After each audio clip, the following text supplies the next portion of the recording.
Bienvenidos a un nuevo video más para el canal. En esta semana vamos a hablar sobre un tema muy importante en lo que son las finanzas corporativas, que es la política de los dividendos.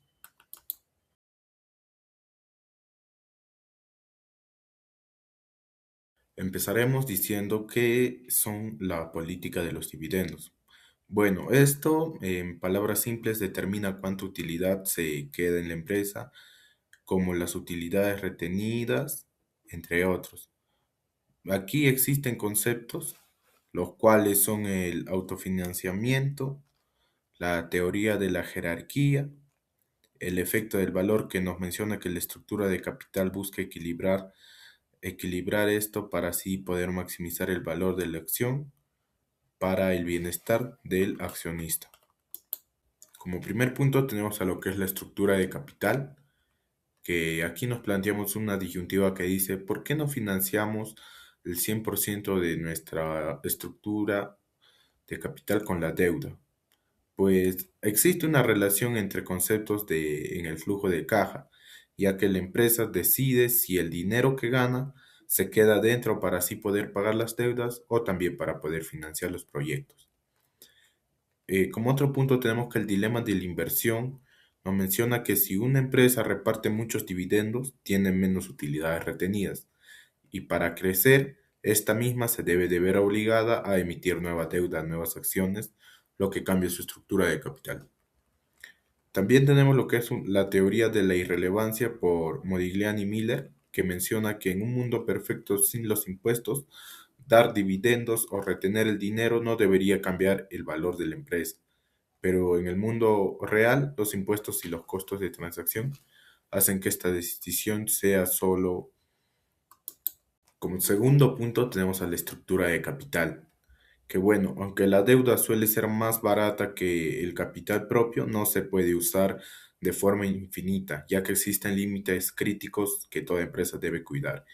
Para esta parte es subrayado tres puntos los cuales considero importantes, que son el costo de quiebra, que nos menciona que a medida de que aumente la deuda, aumenta también la probabilidad de deuda, los costos de la agencia, que nos menciona que los prestamistas, o sea, los bancos, imponen restricciones para así poder asegurarse de que la empresa o la entidad sí o sí pague la deuda que tiene. Y también la teoría del trade-off, que nos menciona que las empresas buscan un equilibrio entre lo que son querer los beneficios de la deuda que se detengan antes de que el riesgo de quiebra sea mayor. Ahora pasaremos a hablar sobre el escudo fiscal de las fuentes del financiamiento, ya que este es uno de los conceptos más importantes para justificar por qué las empresas se endeudan. Bueno, esto es básicamente los intereses que una empresa paga por su deuda, de los cuales son deducibles de impuestos, significando que el gobierno, entre paréntesis, paga, por llamarlo así, una parte de su costo financiero. Este mismo tiene un cálculo del escudo fiscal, ya que se calcula multiplicando el gasto por el interés por la tasa impositiva, lo cual también conlleva una fórmula que nos menciona que el escudo fiscal va a ser igual a los intereses por la tasa de los impuestos. Y ahora haremos una comparación con el capital propio, lo cual nos menciona que a diferencia de los intereses, los dividendos se pagan después de los impuestos y no son deducibles. Por eso el financiamiento queda como una deuda y esta misma suele considerarse más eficiente desde el punto de vista tributario. Bien, ahora pasamos a hablar sobre la evaluación y presupuesto de capital de una empresa. Este principalmente consiste en proyectar los flujos de dinero futuros que generará una inversión o descontarlos, no al presente. Esto para saber si el proyecto o la empresa genera valor. Flujos de caja relevantes. No se utiliza la utilidad contable, sino el flujo de caja libre, o también conocido como free cash flow, que es el dinero real disponible para remunerar a los proveedores de capital. Ahora, criterios de decisión. En estos tenemos el BAN y el TIR. El primero, que es el BAN, que significa valor actual neto, bueno, es el indicador financiero número uno. Este principalmente mide cuánta riqueza genera el proyecto de hoy. Esto lo podemos hallar mediante la siguiente fórmula que viene a ser la sumatoria de los flujos de caja en cada periodo de tiempo entre uno más el tipo de interés elevado al tiempo menos el valor de desembolso inicial de la inversión. La primera regla principal que viene a ser que si el BAN es mayor a cero, el proyecto se acepta. Bien, ahora pasamos al TIR, que es la tasa interna de retorno. Esta es la rentabilidad propia del proyecto. Es la tasa que hace que el BAN sea igual a cero. La regla principal de este es que si se acepta si la TIR es mayor que el costo de capital, o sea que la WACC. Bien, proyectos mutuamente excluyentes. Si en caso tenemos, ¿no?, que elegir entre dos proyectos y sus resultados chocan, bueno, o sea, es decir que si uno tiene más BAN pero el otro tiene más TIR, siempre se elige principalmente el de mayor BAN porque maximiza el valor en dinero absoluto. Bien, ahora pasamos a la tasa de descuento, o mejor conocido como WACC. Bien, para evaluar la empresa completa, los flujos se descuentan al costo promedio ponderado am, de la capital, o sea, nos quiere decir a la WACC. Entre esto tenemos la siguiente fórmula, que viene a ser el valor de mercado de capital propio entre el mismo valor de mercado más el valor de mercado de la deuda multiplicado por el costo de capital propio. Y todo esto con la suma de nuevo, ¿no?, el valor de mercado de la deuda sobre el valor de mercado de capital propio más la deuda multiplicado por el costo de la deuda multiplicado a su vez también por uno menos la tasa impositiva. Ahora hablemos sobre la empresa apalancada. Una empresa apalancada es aquella que utiliza deuda financiera junto con su capital propio para así financiar sus operaciones. El apalancamiento busca aumentar la rentabilidad de los accionistas, pero también eleva su riesgo financiero. Teoría de Modigliani Miller. Sin impuestos, que viene a ser un mundo ideal, el valor de la empresa es el mismo sin importar si usa deuda o no. La estructura de capital no importa. Ahora, con impuestos, que viene a ser el mundo real, pues el valor de la empresa apalancada es mayor que el de una empresa sin deuda, debido al escudo fiscal generado por los intereses. Costo del patrimonio apalancado. Bueno, en esto nos dice que a mayor deuda, el riesgo de quiebra o estrés financiero aumenta. Por lo tanto, los accionistas exigen una mayor tasa de retorno, a medida que la empresa no se apalanca más. Ajuste de betas. Para poder medir el riesgo real en el mercado se usa la ecuación de Hamada para limpiar principalmente el efecto de la deuda y luego adaptarlo a la nueva estructura. Para poder desapalancar una beta, pues tenemos lo siguiente, que viene a ser el apalancamiento sobre 1 más 1 menos la tasa impositiva por la deuda sobre el capital propio. Esto principalmente mide solo el riesgo del negocio. Ahora, para poder apalancar la beta, bueno, viene a ser, ¿no?, la siguiente fórmula, que viene a ser el desapalancamiento multiplicado por 1 más 1 menos la tasa impositiva multiplicado por la deuda sobre el capital propio. Esto viene a ser, pues, la suma, ¿no?, el riesgo del negocio más el riesgo de la deuda. Ahora hablemos sobre los dividendos y otras retribuciones. La política de dividendos determina cómo se distribuye el valor generado por la empresa entre sus accionistas y qué parte se retiene para reinversión.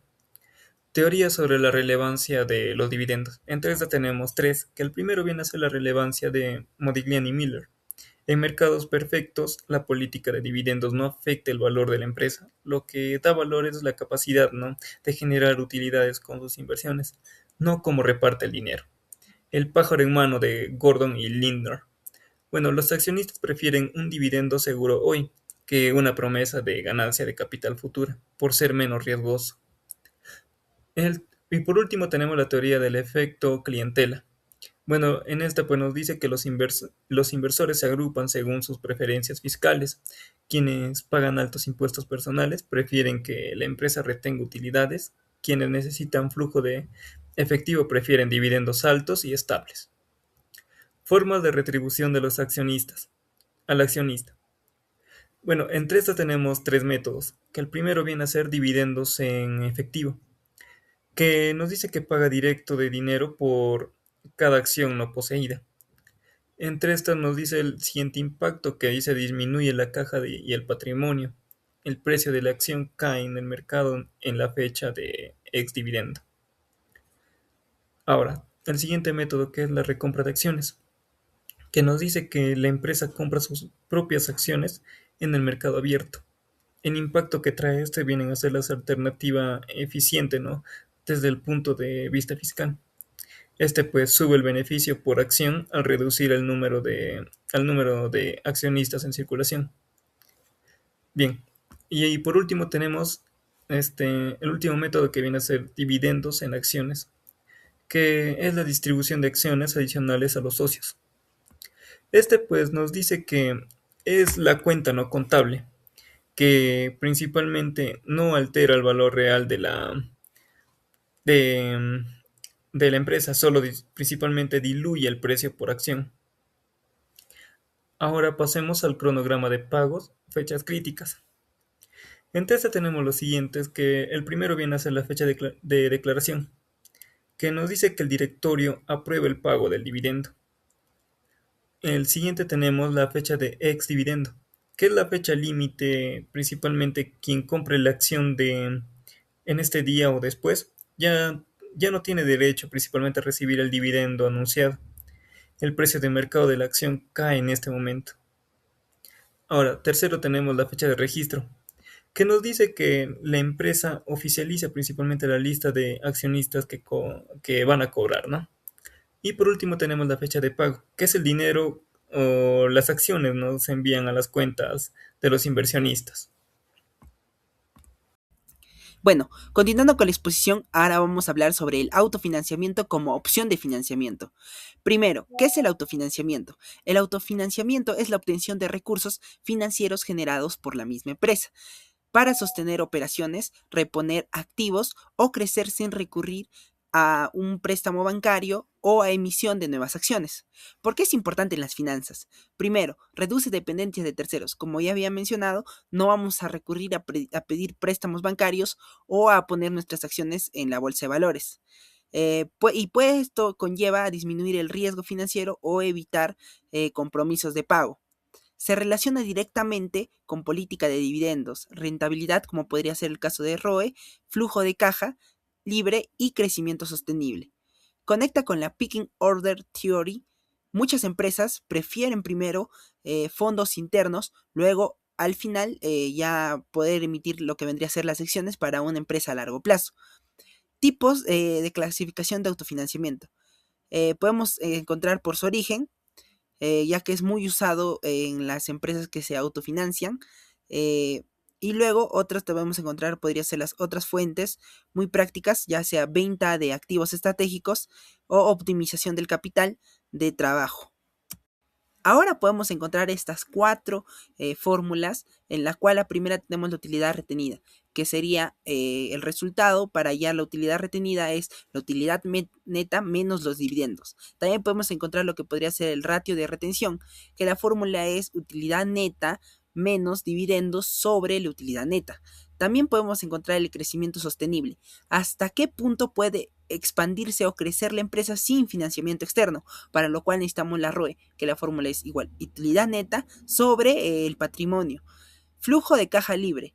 El FCF es igual al CFO menos el CAPEX, que el CFO es el flujo de caja operativo y el CAPEX es la inversión en activos fijos. También podemos encontrar, por último, el ciclo de conversión de efectivo, que la fórmula es el CCC es igual al DIO más el DCO menos el DPO. El DIO sería días de inventario, el DCO sería días de cuentas por cobrar y el DPO sería días de cuentas por pagar. Bueno, ahora vamos a pasar con el punto 8, el financiamiento mediante el patrimonio de la empresa. Primero vamos a pasar con su concepto. El financiamiento mediante el patrimonio es una forma de obtener recursos en la que la empresa utiliza fondos propios sin recurrir a préstamos o a terceros. Esto incluye el dinero de los socios y las ganancias generadas por la misma empresa en cierto periodo. Componentes principales: capital social. dinero, ya sea que vengan de socios o accionistas al crear la empresa o cuando se amplíe el capital. Utilidades retenidas, parte de las ganancias que no se reparten como dividendos, sino que que se reinvierten para crecer o expandir la empresa, como podríamos haberlo visto en el caso anterior. No siempre se le paga todo el dinero a los accionistas, sino que siempre hay un monto de retención para que ese dinero se pueda volver a reinvertir. Bueno, ahora encontramos las ventajas aquí en la mano izquierda, que podrían ser: no genera deuda ni intereses, mayor estabilidad financiera, ya que la empresa no depende de acreedores, y más control en las decisiones, ya que al no emitir más acciones ya no se va a incorporar nuevos socios. Desventajas: puede disminuir el control si se emiten nuevas acciones para conseguir dinero. Limitaciones de recursos, porque depende de que los socios inviertan para poder así generar ganancias, ¿no? Existe un costo de oportunidad, ya que los accionistas podrían preferir recibir todos los dividendos sin ninguna retención y tal vez invertir en otro tipo de empresa, ¿no? Y este mensaje es para ti. Choquito, te amo mucho. Eres la mejor. Te quiero mucho, bebé. Chao. Bueno, ahora como último punto y para cerrar la exposición, vamos a tocar el punto 9, que sería el financiamiento mediante los activos de la empresa. Para iniciar eso tenemos una frase que es la siguiente: el financiamiento mediante activos permite transformar los bienes que posee la empresa en efectivo, mejorando su liquidez, pero puede implicar riesgos como la pérdida de estos activos o costos adicionales. Concepto: el financiamiento mediante los activos de la empresa consiste en obtener recursos utilizando los activos que ya posee la empresa, ya sea vendiéndolos, rentabilizándolos o utilizándolos como garantía para obtener liquidez. Ventajas: genera liquidez rápida sin necesidad de aumentar capital social, permite aprovechar activos ociosos o subutilizados, como podría ser en el caso de que tal vez tenemos una maquinaria que ya no estamos utilizándola, sería mejor venderlo y así generar un dinero extra. Puede ser una alternativa cuando no se quiere aumentar deuda tradicional. Tal vez en algún momento no queremos aumentar la deuda, que ya es muy común, entonces vender algún activo también sería una manera de recurrir a este tipo de ganancias. Mejora el flujo de caja al convertir activos en efectivo. Como bien ya había mencionado, también se puede vender y así generar o tener más dinero en efectivo, ¿cierto? Desventajas: puede implicar la pérdida parcial de activos, ya que si se venden, ¿no? O sea, nos vamos a quedar sin un activo. Si se usa como garantía, existe el riesgo de perderlos en costo de cumplimientos, como podríamos llevarlo a la contabilidad con la cuenta 19, ¿no? Que sería cuentas incobrables. En algunos casos tiene costos financieros altos, ya que también va a existir lo que vendría a ser las comisiones o descuentos del factoring. Puede afectar capacidad futura de producción si se vende en activos clave. También aquí podemos encontrar las principales formas de financiamiento con activos. Primero tenemos la venta de activos. La empresa vende activos que no son esenciales, ¿no? Ya sea en maquinarias, muebles o en seres. B. Arrendamiento, leasing. Esta es una parte muy importante, ya que consiste en vender un activo que se podría decir alquilarlo, pero estaríamos utilizándolo, ¿no? Y después, al final del periodo que ya se ha concretado, podríamos comprarlo a un precio demasiado bajo. C. Uso de activos como garantía. Los activos se usan como colateral para obtener préstamos. Aquí también podemos encontrar un ejemplo, que el préstamo con garantía hipotecaria, ¿no? Ya sea de maquinarias o inventarios. Y otra vez lo que podría ser el factoring o las cuentas por cobrar, ya que así la entidad va a poder obtener dinero más rápido, ¿no? Aquí, como podemos encontrar, también tenemos la fórmula de la rotación de activos, que vendría a ser ventas sobre activos totales, ¿no? Y más alto, los activos se están usando eficientemente, pero si el resultado no sale bajo, hay activos que no se están utilizando de manera adecuada.